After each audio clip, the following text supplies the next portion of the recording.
Hello guys, welcome back to 1 Minute IT Shot. In this video, I'll show you how to change the aspect ratio of your video in CapCut for PC so it's ready for TikTok, Instagram Reels, or YouTube Shorts. Let's get started. First, open CapCut on your Windows PC or Mac. Import your video and drag it onto the timeline. If your video is in 16:9 landscape mode, you'll need to change it to a vertical format for short-form videos. Now, look at the bottom right corner of the preview window and click on the aspect ratio button. It will probably say 16:9 by default. You'll now see several aspect ratio options.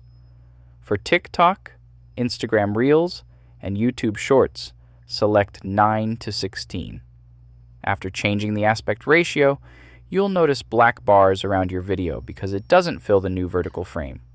To fix this, simply click on your video in the timeline, then zoom in and reposition it until it fills the screen the way you want.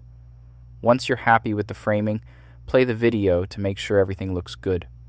Now your video is perfectly formatted for TikTok, Instagram Reels, and YouTube Shorts. And that's it. If this video helped you out, leave a like, subscribe to 1 Minute IT Shot, and I'll see you in the next one.